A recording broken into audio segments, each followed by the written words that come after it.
మెంతి కూరలో ఎక్కువగా కాల్షియము, ఇనుము, ఫాస్ఫరస్తో పాటు ప్రోటీన్లు కూడా ఎక్కువగా ఉంటాయండి. ఇది కీళ్ళ నొప్పులు నయం చేయటానికి చాలా సహాయపడుతుంది. రోజు గుప్పెడంత మెంతి ఆకులతో మనము పరోటాలు కానీ ఏదైనా కూరలో కానీ వేసుకున్నట్లయితే మన ఆరోగ్యం చాలా బాగుంటుందండి. మెంతి కూరలో ఆరోగ్యానికి మేలు చేసే అద్భుతమైన ఔషధాలు ఎన్నో ఉంటాయన్నమాట. ఇందులో ప్రతిరోజు ఆహారంలో దీన్ని తీసుకుంటే ఆరోగ్యంకి ఎంతో మంచిది. ఉడకబెట్టిన మెంతి కూర ఆకులు జీర్ణకోశానికి చాలా అంటే వాటి గోడలకు చాలా హెల్ప్ చేస్తుందండి. మందంగా ఉన్న కాలేయాన్ని కూడా చురుకుదనంగా పనిచేయటానికి కూడా ఇది సహాయపడుతుంది అనమాట అండి. రక్తహీనతతో బాధపడే వాళ్ళకి ఇది చాలా మంచి ఆప్షన్ అండి. ఇది శ్వాసక్రియలోని అవరోధాలని నిరోధిస్తుంది అనమాట. అలాగే రక్తంలోని చక్కెరను నియంత్రిస్తుంది అనమాట. ఓకేనా? సరేనండి, ఇప్పుడు మనం వీడియోలోకి వెళ్ళిపోదాము. హాయ్ అండి, నమస్తే. ఈరోజు మీకు మెంతి రైస్ చూపించబోతున్నానండి. చాలా అద్భుతమైన రైసు, అమృతంలాగే ఉంటుంది. తింటే మన పిల్లలకు కూడా లంచ్ బాక్స్కి పెట్టవచ్చు, లేదంటే మనం ఎటైనా వెళ్ళినప్పుడు కూడా మనం తాలింపు వేసుకొని తీసుకెళ్ళొచ్చు, అన్నీ అందుబాటులో ఉంటాయి. ఓకేనా? ఆ రెసిపీ ఏంటో చూద్దామండి. ముందుగా స్టవ్ వెలిగించుకుందామండి. స్టవ్ వేడిపోయింది కదా, మనం ఒక 3 టేబుల్ స్పూన్ ఆయిల్ వేసుకున్నాను. ఆయిల్ కాగేలోపు ఇందులో వేసి ఆవాలు, జీలకర్ర తీసి పక్కన పెట్టేసుకుందాము. ఆయిల్ ఇది కాగిందండి. నేను ఆవాలు ఒక అర టీ స్పూన్ వేసుకున్నాను. జీలకర్ర ఒక టీ స్పూన్ వేసుకుంటాను.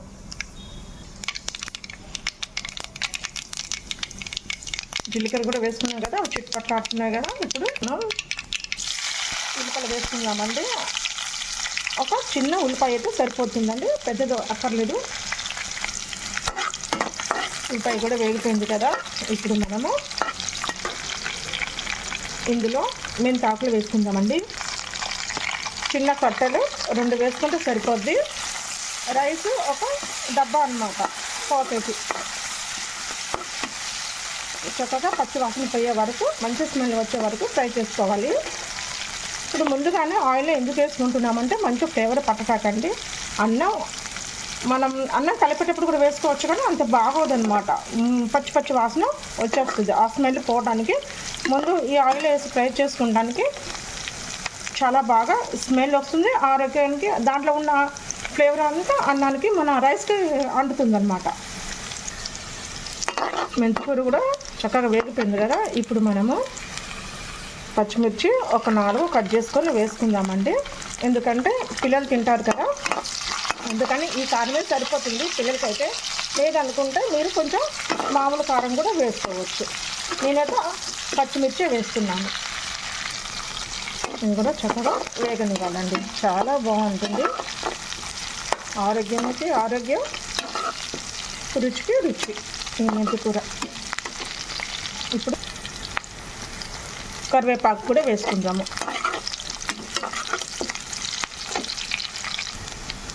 ఇప్పుడు క్యారెట్ ముక్కలు వేసుకోవాలి. మీరు తురుముకొనైనా వేసుకోవచ్చు, లేదంటే ఇలాగే కట్ చేసి వేసుకోవచ్చు. చిన్న అయితే 2 అండి, పెద్ద క్యారెట్ అయితే 1 వేసుకుంటే సరిపోయింది. క్యారెట్ కూడా ఉడికిపోయింది కదా. ఇప్పుడు మనం ఇందులో అల్లం వెల్లుల్లి పేస్ట్ వేసుకుందాము.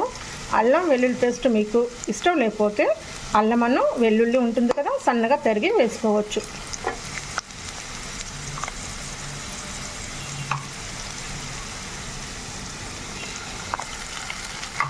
నేనైతే 1 స్పూన్ వేసుకున్నాను.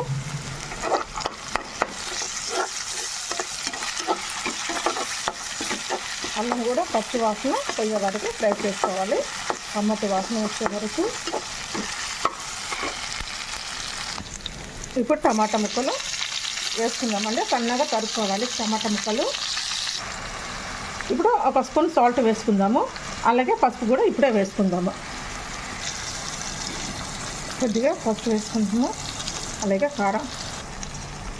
కారం వేసుకోవాలంటే ఇదే మూమెంట్లో వేసుకోవాలండి, లేదు ఇదే సరిపోతుందంటే అలాగే ఉంచేసుకోండి. అది మీ ఆప్షన్ అన్నమాట. ఇప్పుడు నేను 1 స్పూను సాల్ట్ వేసుకుంటున్నాను. ఒక 2 నిమిషాలు అలాగే ఉంచేద్దాం కదుపుకోకుండాను. టమాటా కూడా మగ్గిపోయింది కదా, ఇప్పుడు అంతా కలుపుకుందాము. ఉప్పు పసుపు అంతా కలిసేలాగా కలుపుకోవాలన్నమాట.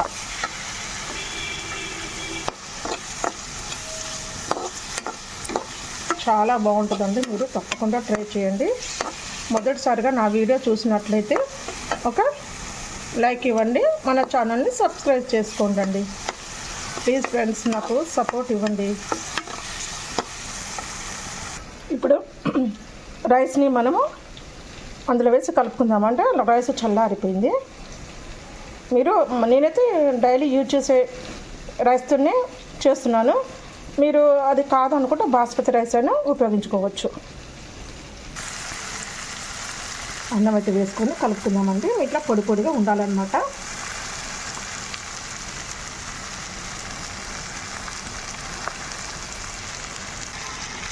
అన్నం అయితే వేసుకున్నాం కదా, పైకి కిందికి ఒకసారి అన్నం అంతా కలిసేలాగా కలుపుకోవాలన్నమాట. చక్కగా నిదానంగా కలుపుకోవాలండి. అంతా కలిసేలాగా కలుపుకుందాం కదా. ఇప్పుడు నేను ఈ పొడి వేసుకుంటున్నాను. ఈ పొడి ఏంటంటే ఒక అనాస పువ్వు, దాల్చిన చెక్క అంటారు కదా, చెక్క, కొద్దిగా ధనియాలు లైట్గా ఫ్రై చేసుకుని పౌడర్ చేసుకున్న పౌడర్ అన్నమాట ఇది. ఓకేనా, ఇది మాత్రం వేసుకోవాలి. ధనియాలు 2 స్పూన్లు తీసుకున్నానండి. చెక్క పూర్తిగా ఒక 3 ఇంచులు తీసుకున్నాను. అనాస పువ్వు మాత్రం 1 తీసుకున్నాను. సరిపోద్ది, మసాలా మాత్రం చాలా బాగుంటుంది, సరిపోద్ది. ఒకసారి ట్రై చేయండి మీరు తప్పకుండా. ఇదంతా కలిసేలాగా కలుపుకుందాము. ఇప్పుడు అంతా కలిసిపోయేలాగా కలుపుకున్నాం కదా అంతా. ఇప్పుడు కొంచెం ఉప్పు చూసుకొని కొంచెం సాల్ట్ వేసుకుందామండి. కొంచెం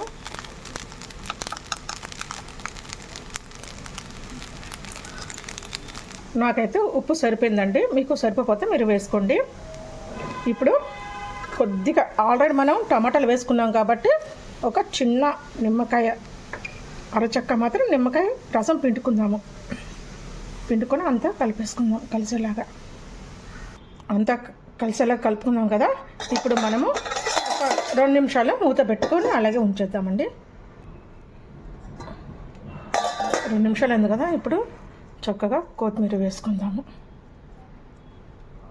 వేసుకొని ఈ వేడన్నా కొంచెం పైకి ఇలాగా పెట్టేస్తే చాలా మగ్గిపోతుందండి. చాలా టేస్టీగా ఉంటుంది. ఆ కొత్తిమీర ఫ్లేవర్ కూడా తెలుస్తుంది అనమాట మనకి ఈ టైంలో వేసుకుంటే.